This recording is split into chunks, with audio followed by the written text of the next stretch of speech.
There are things that happen in combat that change the way you see everything afterward. Not in the dramatic, movie poster way that civilians sometimes imagine, not a single moment of revelation that reorganizes your entire understanding of the world. It is quieter than that and more permanent. It is a recalibration that happens slowly, almost without your noticing, until one day you realize that the things that used to feel urgent no longer do, and the things that used to feel small have become the things you actually care about. You stop wasting energy on situations you cannot control. You stop losing sleep over opinions you did not earn. And you develop, over time, a very clear and very patient understanding of what a real problem looks like. Because you have seen real problems, and a neighbor with a grievance is not one of them. My name is Marcus Tate. I am 43 years old. I served 12 years in the United States Army, including 3 combat deployments to Afghanistan and 1 to Iraq, and I left as a master sergeant with a chest full of decorations I rarely talk about and a clarity of purpose that took me several years after separation to redirect toward civilian life. What I redirected it toward was investments, real estate primarily, some equity positions, some private lending, and I have been fortunate enough in that work that by my early 40s, I have the kind of financial position that people sometimes assume requires a different kind of origin story than mine. It does not. It requires discipline, patience, the willingness to do the work when no one is watching, and an absolute refusal to panic when markets move against you, all of which the Army taught me more effectively than any business school. I also have a Lamborghini Huracan in blue Cepheus, a deep metallic blue that shifts in sunlight from navy to something closer to the color of deep water. I bought it 3 years ago. I want to be clear about what it means to me because people make assumptions about cars like that, and some of the assumptions are wrong. It is not a status symbol. I do not care about status symbols in the way that status symbols require you to care, which is to say with ongoing anxious maintenance of what other people think. The Huracan is something I promised myself when I was 22 years old and sitting in a forward operating base in Kandahar province, 8,000 miles from home, telling myself that if I got through this, if I did the work and made it out and built something worth building, I would one day buy myself exactly that car. Specific model, specific color. I held that image in my head for 12 years of service and 3 years of building, and then I wrote the check and felt exactly what I thought I would feel, which was not pride or status, but simply the particular satisfaction of a kept promise. I keep the Huracan in my garage always. I wash it myself, always, on Sunday mornings in my driveway, using products I have specifically selected over 2 years of research for a paint-correct wash process. The car has never been through an automatic car wash. The car has never been left out in rain if I can help it. The car is, in a word I do not use lightly, cherished, not because of what it cost, but because of what it represents, which is the sum of 12 years of promises I kept to myself when keeping them was difficult. I live in Briarfield Heights, a 48-home HOA community in Forsyth County, Georgia. It is a well-maintained neighborhood of larger single-family homes on half-acre lots, with mature trees and a community entrance that has the restrained elegance of a development built in the 1990s when builders still believed in real brick and real landscaping. I have lived here 4 years. I have 4 neighbors I would call genuine friends, and the rest I know by name and wave to, which is a better neighborhood social record than many people achieve and more than satisfies me. I do not need the neighborhood to love me. I need it to be quiet and well-run and leave me alone, which it has largely been for 4 years. Deborah Winslow is the reason for the word largely. Deborah is 61 years old, has lived in Briarfield Heights for 16 years, and serves as the HOA's Community Standards Chair, a position she has held for 9 consecutive years through a combination of genuine organizational diligence and the specific force of will that comes from wanting the position more than anyone else wants it. She is not a bad person in the way that some of the people in these stories are bad people. She does not steal, she does not lie strategically, she does not pursue personal gain through institutional manipulation. What she does, with an energy that I have come to genuinely respect even as I have opposed it, is care enormously about how things look, specifically how the neighborhood looks. Specifically, whether every lawn is a consistent height and every exterior paint color is within the approved palette, and every vehicle parked in every driveway is consistent with what Deborah Winslow, in 16 years of studied certainty, has decided a vehicle in a Briarfield Heights driveway should look like. The Lamborghini, apparently, did not look like what a vehicle in a Briarfield Heights driveway should look like. I understood this the first time Deborah knocked on my door, 6 weeks after I moved in, to welcome me to the neighborhood. She brought a potted plant, which I appreciated, and spent the last 4 minutes of a 10-minute conversation, mentioning that the HOA had a provision about commercial or non-standard vehicles being parked in visible driveways, and asking if I was aware of it. I said I had read the covenants, and the provision she was referring to covered commercial vehicles, salvage vehicles, and vehicles under active restoration, and that a registered, insured, currently produced model year sports car was none of those things. She said the provision could also be read to cover vehicles that altered the aesthetic character of the neighborhood. I said that reading was not in the text, and that I had read the text. She smiled and said she hoped I would enjoy living in Briarfield Heights. She left the potted plant, which is still alive. That conversation established the dynamic. Deborah believed the Lamborghini did not belong in the driveway on aesthetic grounds. I believed the covenants did not support her position. This disagreement simmered across 4 years at a low and mostly manageable temperature. She filed 2 formal complaints about the vehicle during that time. Both were reviewed by the HOA board, and both were dismissed, with the board's counsel confirming on the second occasion that the vehicle did not meet any of the definitional criteria for restricted vehicles under the covenants. Deborah attended both board meetings at which the dismissals were discussed and made her position clear.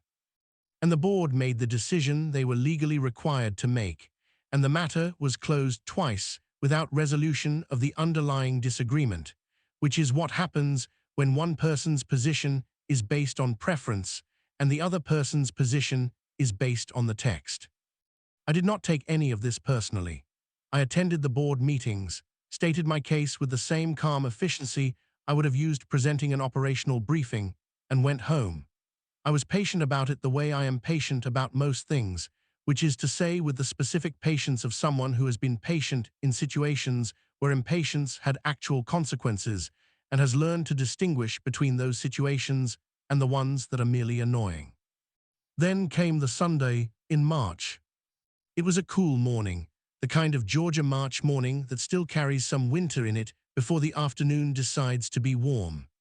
I had gotten up at 7, made coffee, and by 8:15 I was in my driveway with my wash bucket and my microfiber towels and my foam cannon, doing the weekly wash on the Huracan. This is a ritual I find genuinely peaceful. There is something meditative about the process of a proper paint-correct wash, the way it requires full attention to the surface in front of you, the way it slows everything down to the pace of clean water and careful hands. I had my earbuds in, I was listening to something low and instrumental, and the morning was mine. I had been washing about 25 minutes when I heard the sound. I want to describe the sound accurately because it is the kind of sound that, once you have heard it in this specific context, you understand immediately and with complete certainty. It was the sound of metal impacting metal at a velocity and angle that does not happen by accident, a deliberate contact sound. A scraping, crumpling, sustained sound that lasted approximately 2 seconds and ended with a shorter, sharper impact that I can only describe as a punctuation mark on something that should not have happened. I pulled one earbud out and turned around. Deborah Winslow was standing at the end of my driveway next to a riding lawn mower. Her own property was 2 houses down, but she had apparently been using the mower in the common area grass strip at the end of the block, which was directly adjacent to my driveway's street-side edge. The mower was a large deck riding unit, the kind with a substantial metal housing around the cutting deck that sits low to the ground. The Huracan's rear quarter panel and the mower's deck housing had made contact. Based on what I could see from where I was standing, which was the back of the car, the contact had not been brief and incidental. The mower's corner had tracked along the rear quarter panel for what appeared to be several inches. I walked to the back of the car. I want to describe what I felt in that moment and be honest about it. I did not feel anger first. What I felt first was a very specific and controlled stillness, the kind that comes from training, from years of being in situations where losing composure costs you things you cannot get back. I felt the stillness settle over everything, and I looked at the damage, and I assessed it the way I have been trained to assess things, which is accurately and completely and without the distortion of immediate emotion. The rear quarter panel had a gouge in it that ran approximately 7 inches, beginning at the edge of the wheel arch and running back toward the rear bumper. The depth of the gouge varied, deepest at the point of initial contact, shallowing as the contact moved rearward, and at its deepest point it had gone through the clear coat, through the color coat, and had reached the primer layer.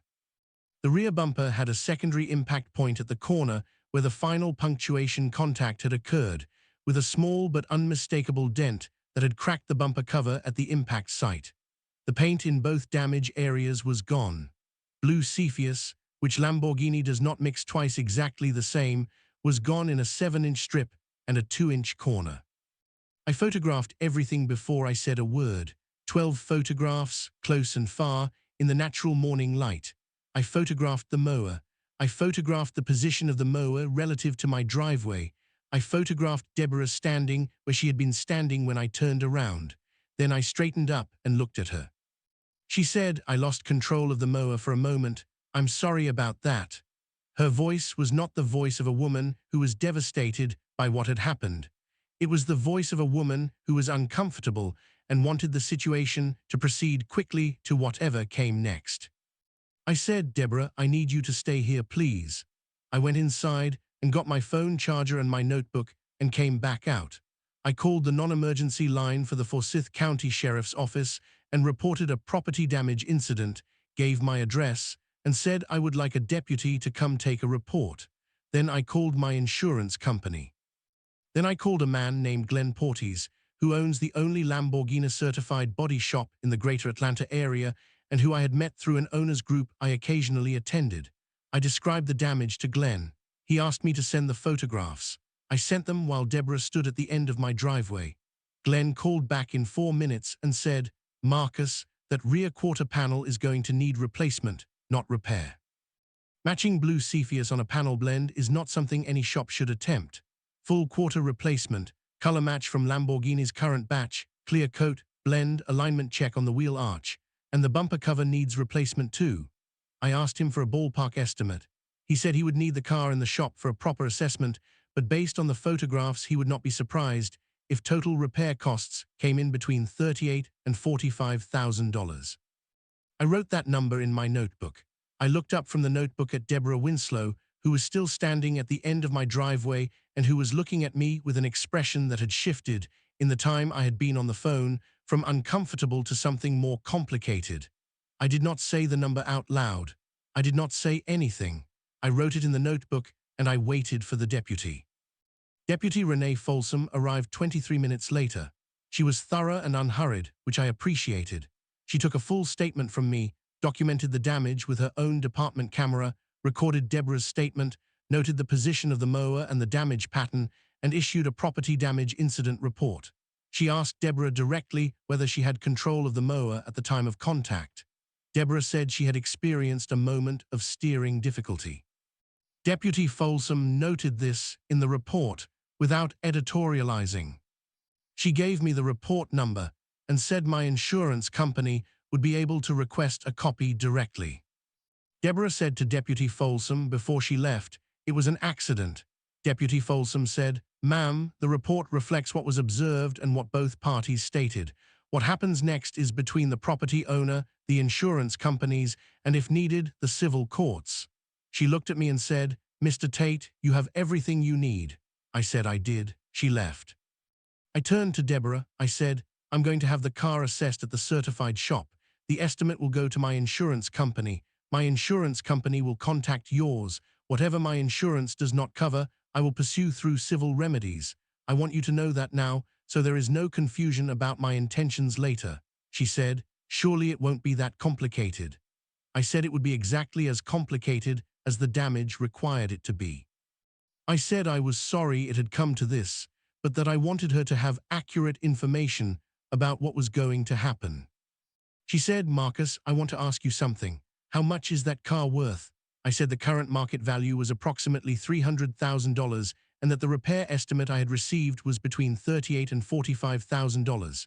She looked at the car. She looked at me. She looked at the car again. And I saw in that look, in the specific quality of that look, the moment when $38,000 to $45,000 became a real number rather than an abstract one. She said, I didn't know. I said, I know you didn't. And I went inside and sat at my kitchen table and opened my laptop and began the documentation process that I knew was going to be the next several weeks of my life. Approached with the same systematic patience I had applied to every important process I had ever undertaken. Beginning with the first morning I had reported for basic training at Fort Benning, Georgia, 21 years ago. The body shop assessment took 4 hours. Glenn Porteous went over every inch of the damage area with the careful attention of a man who has worked on machines worth serious money long enough that he does not rush the process of understanding what he is dealing with. When he finished, he sat across from me in his office with a printed estimate sheet and said, Marcus, the quarter panel is a full replacement, no question. The damage pattern on the wheel arch tells me the impact stress may have transferred into the inner structure.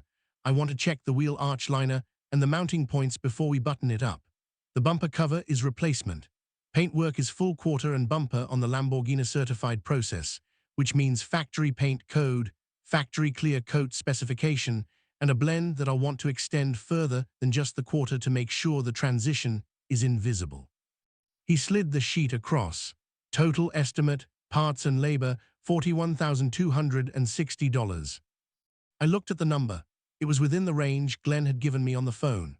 I photographed the estimate sheet and sent copies to my insurance adjuster, to my attorney, a woman named Claire Hendricks, who handled my business contracts and who I had called the evening before to give her advance notice of an incoming situation, and to a file I had created specifically for this incident. I thanked Glenn and told him to expect to hear from the insurance companies within a week. My insurance company, to their credit, moved efficiently.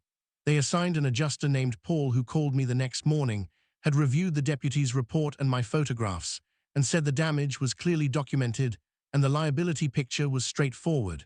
A third-party vehicle had made contact with my vehicle on my private property, causing documented damage, and the operator of that vehicle had admitted at the scene that she had lost control. Paul said he would be contacting Deborah Winslow's homeowner's insurance directly.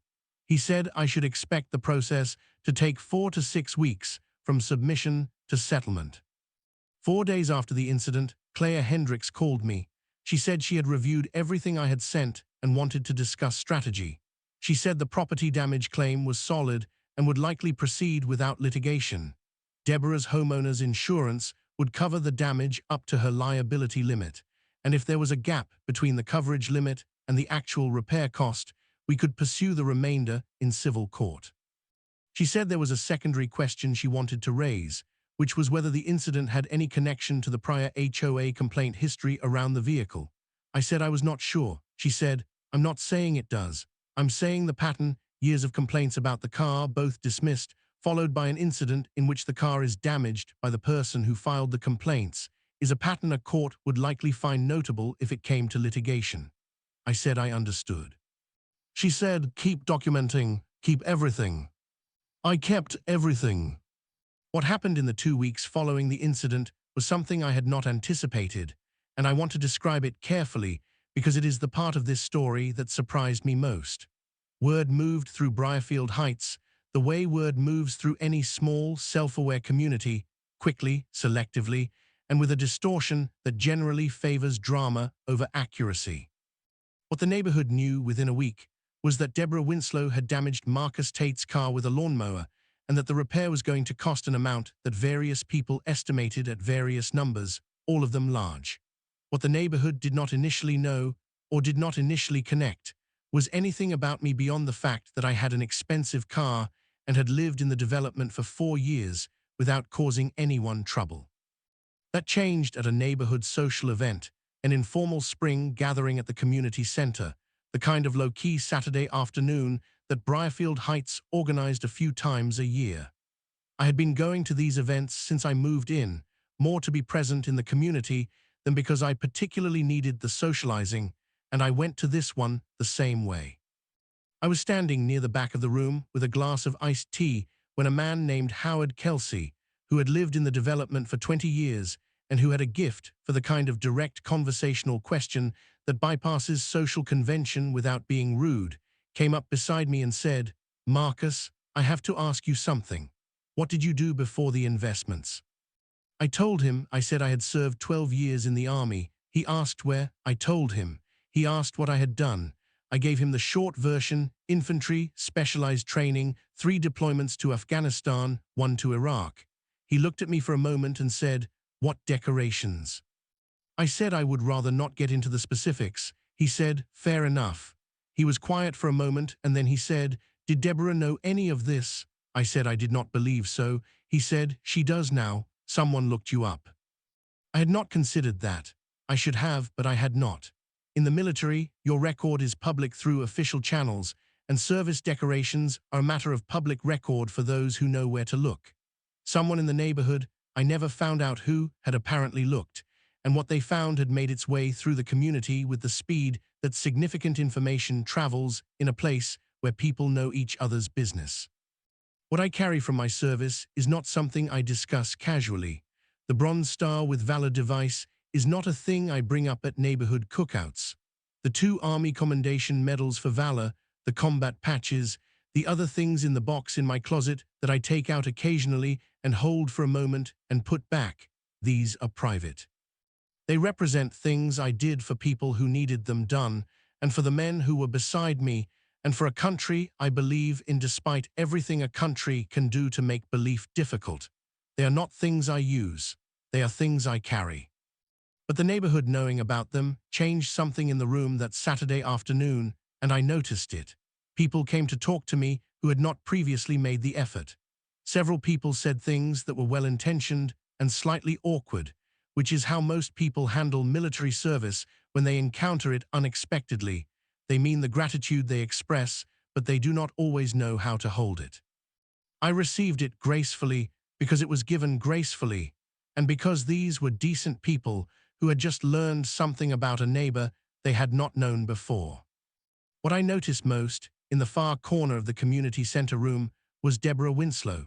She was there with a glass of wine and a slightly diminished version of her usual social confidence, and at some point during the afternoon, she looked across the room at me with an expression I had not seen on her face in 4 years of living in the same development.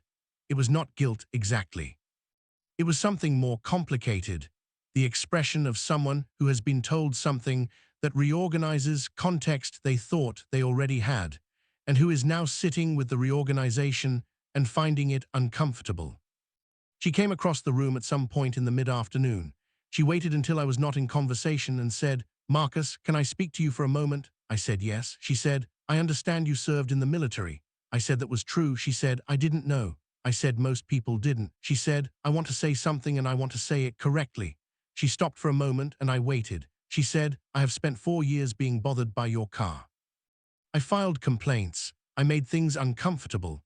I was doing what I genuinely believed was right for the neighborhood, but I understand now that I was not seeing the full picture of who I was directing that energy toward. She stopped again. "I'm not saying that because of the insurance situation. I'm saying it because I think I owe you the honesty." I said, "Deborah, the car complaints and the insurance situation are separate things, and I'm treating them as separate things. The car complaints were dismissed because they didn't have merit under the covenants. The insurance situation is being handled through the appropriate process. Neither of them changes what you owe me, which is only what the damage assessment says." She nodded. She said, "I know." She said, "I also want you to know that I understand your car has meaning to me that I didn't account for." I said, "You couldn't have known that. I don't share it." She said, "No, but it matters that I understand it now." She went back across the room. I thought about that conversation for several days. I want to be honest about what I concluded from it, which is that Deborah Winslow was a person who had spent 16 years in a neighborhood she cared about and had developed a view of what that neighborhood should be and had pursued that view with more certainty than the view deserved. She had not been cruel. She had not been malicious.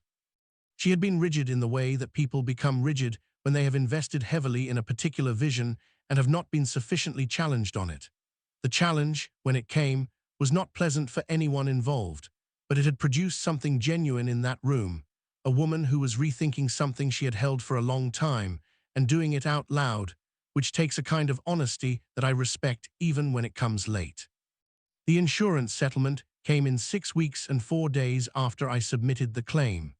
Deborah's homeowner's insurance paid $39,000, which covered 95% of Glenn Porteous's invoice. My own policy covered the remaining $2,260 under a comprehensive provision, and I did not pursue Deborah personally for the gap, because the gap was within the range of things I could absorb, and because I had made a decision that the relationship with a neighbor I would be living near for the foreseeable future was worth more than $2,200 in civil litigation. The Huracan went to Glenn's shop for 3 weeks. When I picked it up, I stood outside in his parking lot for a long moment looking at the rear quarter panel in the afternoon light, watching the metallic flake shift from navy to deep water the way it does in blue Cepheus when the angle changes. Glenn had matched it perfectly. The repair was invisible. The car looked exactly as it had looked on the Sunday morning before the mower and the sound and the photographs, which is to say it looked like a kept promise. I drove home and pulled into my garage and sat in the car for a moment in the cool dark before getting out. I do not often sit in the car like that. I did it that evening because something felt closed, not resolved in the way that implies everything is fine, but closed in the sense that a chapter closes, with loose ends acknowledged, and the story advanced to wherever it goes next. The Briarfield Heights HOA board reviewed the full incident history at their quarterly meeting. The review was initiated by the board president, a man named Gary Walsh, who had the practical intelligence of someone who understands that an incident of this visibility, if not formally addressed, will continue to generate informal discussion indefinitely. Gary asked Claire Hendricks to present a summary of the legal and insurance resolution, which she did in 12 minutes with the economy of a woman who charges by the hour and respects other people's time. The board noted the resolution in the official record. Gary said, for the record, that the board reaffirmed its prior determinations that Mr. Tate's vehicle did not violate any covenant provision and that the prior complaints had been correctly dismissed. He did not say anything further about the source of those complaints. He did not need to. Deborah Winslow resigned as Community Standards Chair 3 months later. She sent a brief email to the board saying she felt it was time for new energy in the position and that she was grateful for 9 years of service to the community. The board accepted the resignation with a thank you note. A new chair was elected, a younger man named Pete Ocaffer, who had moved in 2 years earlier, and who, when I ran into him at the mailboxes the week after his election, said he had read all the prior community standards documentation and had some questions about how the vehicle provisions were being interpreted and wanted to make sure his committee was applying them consistently and correctly. I told him the key was reading the actual text rather than the intent people attributed to it. He said that sounded right to him. We shook hands and went about our mornings. I wash the Huracan every Sunday. Cool mornings, foam cannon, microfiber towels, the same ritual it has always been. The driveway is quiet at that hour. The neighbors who are awake wave from their driveways on their way to early errands. The paint picks up the morning light and holds it for a second before letting it go. I made a promise to myself 21 years ago in a place where promises were the only currency that kept certain nights manageable.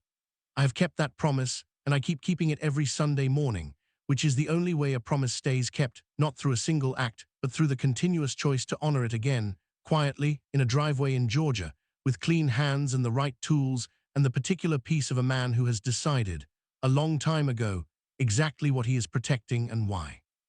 That is enough. That has always been enough. Thumbnail text, asterisk.